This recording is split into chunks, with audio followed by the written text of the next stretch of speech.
Pernahkah kalian menyadari kenapa Pulau Jawa selalu lebih maju dibandingkan pulau lain di Indonesia? Dan kenapa pusat-pusat ekonomi dan industri selalu dilaksanakan di Jawa, berbeda dengan pulau-pulau lain? Berikut faktanya. Baik, Assalamualaikum warahmatullahi wabarakatuh. Perkenalkan, nama saya Muhammad Afiq Kurniawan dengan NIM 2310323066. Di sini saya akan menjelaskan tentang ketidakmerataan perekonomian antara Pulau Jawa dan luar Jawa di Indonesia.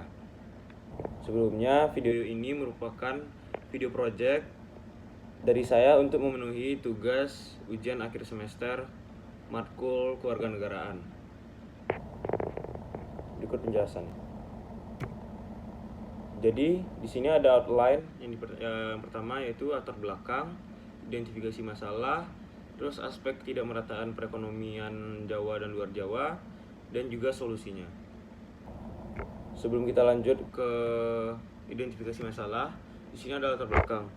Indonesia sebagai negara kepulauan terbesar di dunia memiliki tantangan yang kompleks dalam hal pembangunan ekonomi yang merata. Salah satu isu utama yang dihadapi adalah ketidakmerataan ekonomi antara Pulau Jawa dan luar Jawa. Dan bisa kita ingat, di dalam pusat ekonomi dan industri, Jawa selalu digabungkan dan selalu pusat industri dilakukan di Jawa. Nah, Pulau Jawa juga merupakan pusat politik dan sosial di Indonesia. Secara signifikan lebih maju dibandingkan dengan daerah-daerah di luar Jawa. Lalu ketidakmerataan ini menjadi perhatian utama pemerintah dan berbagai pihak, mengingat dampak terhadap kesetaraan dan kesejahteraan masyarakat secara keseluruhan.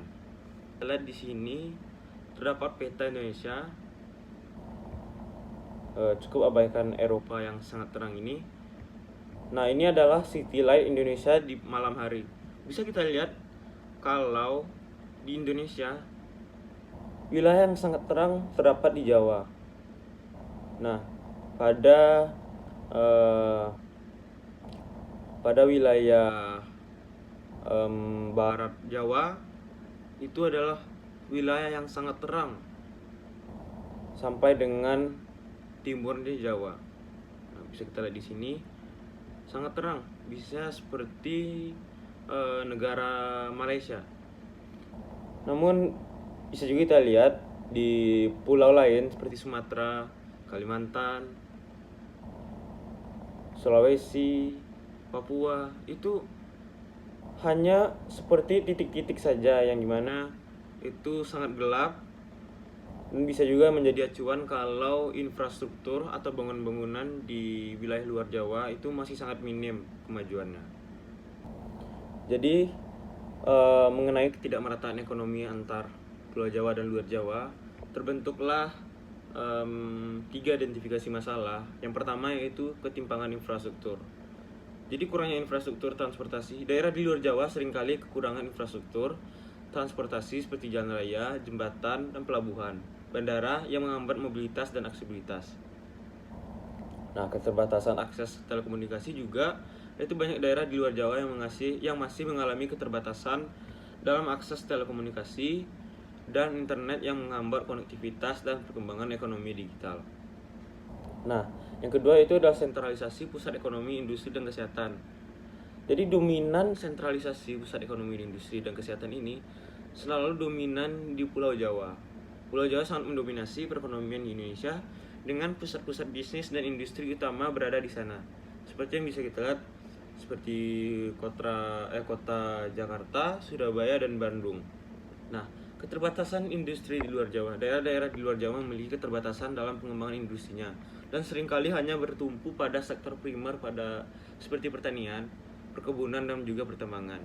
Nah, fasilitas kesehatan juga yang terbatas, karena dengan fasilitas kesehatan juga dapat mencerminkan GDP di suatu daerah atau gross domestic product berdasarkan dengan pendapatan per kapita di suatu daerah.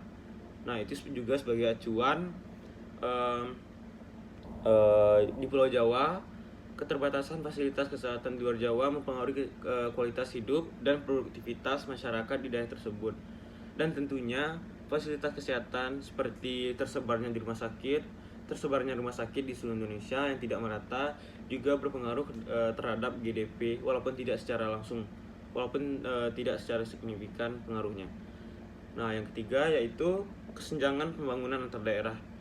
Kesenjangan pendapatan dan kesejahteraan. Terdapat kesenjangan yang signifikan dalam pendapatan per kapita dan tingkat kesejahteraan antar penduduk di Pulau Jawa dan luar Jawa.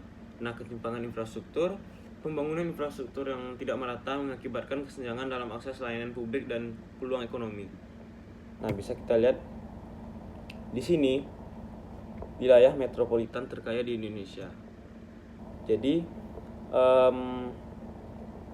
bisa kita lihat di sini kok bisa nomor 1 dipimpin oleh Kalimantan Timur sebagai metropolitan. Kenapa Kalimantan Timur terlalu besar? Karena di Kalimantan Timur pusat-pusat seperti minyak, sawit itu sangat mendominasi. Sebenarnya wilayah Kalimantan ini semuanya adalah daerah sawit, namun Kalimantan Timur lah yang terbesar. Nah, bisa dibilang di Kalimantan cuman Kalimantan Timur yang metropolitan ya. Dan juga Kalimantan Timur ini berada di posisi kedua penyumbang GDP terbesar di Indonesia, atau penyumbang pendapatan per kapita terbesar di Indonesia nomor 2. Nah, selebihnya siapa nomor 1? Ya, Jawa. Jakarta dengan total 8.975 US dollar, dan juga Bandung 4.356 US dollar, dan Surabaya 7.526 US dollar. Padahal kita mengingat Jawa yang penduduknya sudah sangat membengkak ya di sini 33,8 juta, dan Surabaya itu 11,8 juta, hampir genap 12 juta, dan Bandung 8,7 juta di sini. Dan sedangkan di Sumatera adalah wilayah nomor 3 penyumbang pendapatan per kapita terbesar di Indonesia nomor 3. Di mana nomor 1 dipimpin oleh Medan dengan pendapatan per kapita atau GDP 5.532 US dollar, dan yang kedua yaitu Palembang dengan pendapatan per kapita 4.459 US dollar, dan kota kita sendiri yaitu Padang menyumbang sebesar 4.309 US dollar, dan selebihnya disusul dengan daerah-daerah di luar Jawa dan Sumatera. Jelasnya begini, Pulau Jawa itu menyumbang lebih dari 50% dari total GDP Indonesia. Kenapa demikian? Karena disebabkan oleh tingginya konsentrasi kegiatan ekonomi, industri, dan pusat pemerintahan. Dan juga pusat industri, kota-kota besar seperti Jakarta, Surabaya, Bandung, dan Semarang menjadi pusat industri dan bisnis yang mendominasi perekonomian nasional. Dan juga bisa kita lihat infrastruktur Jawa yang lebih maju. Jawa memiliki infrastruktur yang lebih baik dibandingkan dengan pulau-pulau lain yang mendukung pertumbuhan pesat ekonomi nasional. Dan Pulau Sumatera. Jadi Pulau Sumatera itu menyumbang sekitar dari 20-25% dari total GDP Indonesia. Jadi sektor-sektor utama yang meliputinya adalah pertanian, perkebunan meliputi kelapa sawit, karet, dan juga pertambangan. Nah, pusat ekonomi regional, kota-kota seperti Medan, Palembang, Pekanbaru menjadi pusat ekonomi regional yang cukup berkembang. Dan juga kesenjangan infrastruktur. Meskipun ada beberapa kota yang maju, sebagian besar wilayah Sumatera masih menghadapi kesenjangan infrastruktur. Dan juga Pulau Kalimantan. Nah, Pulau Kalimantan itu menyumbang 10-15% dari total GDP Indonesia, terutama dari sektor pertambangan yang batu bara, minyak bumi, dan perkebunannya yaitu kelapa sawit. Dan juga Pulau Sulawesi. Jadi Sulawesi ini menyumbang sekitar 5-10% saja, tidak sebanyak Pulau Kalimantan, Sumatera, dan Jawa, yang hanya menguntungkan dari segi pertanian seperti kakao dan kopi, dan juga pertambangannya yang bisa kita ingat nikel sebagai kontributor utama.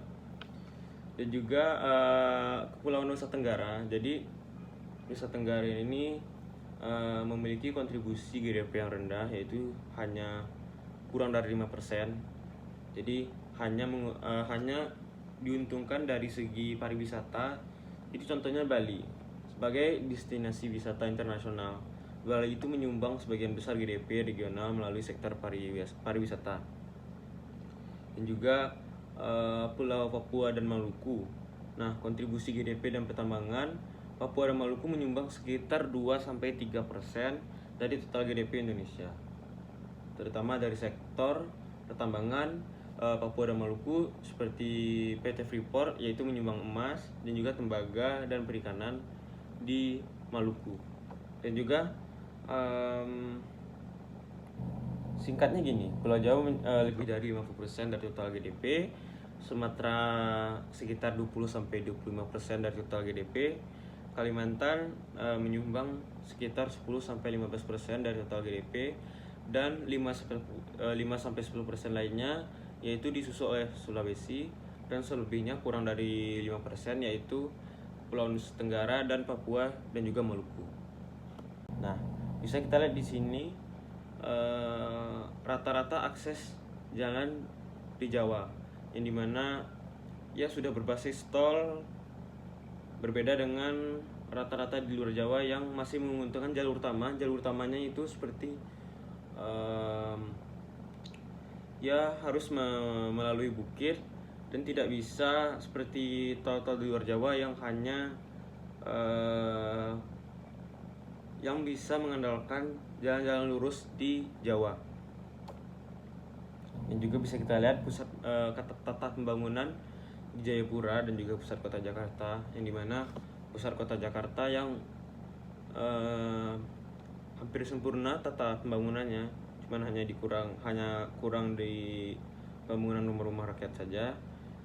Dan juga di Jayapura yang mana masih 50% dipenuhi oleh pepohonan dan perhutanan. Jadi selanjutnya di sini ada persebaran rumah sakit dan pengeluaran kesehatan per kapita di Indonesia. Kenapa saya memasukkan ini di dalam poin-poin? Karena persebaran rumah sakit menjadi acuan atau cerminan wilayah di Indonesia dengan pendapatan per kapita terbesar di Indonesia.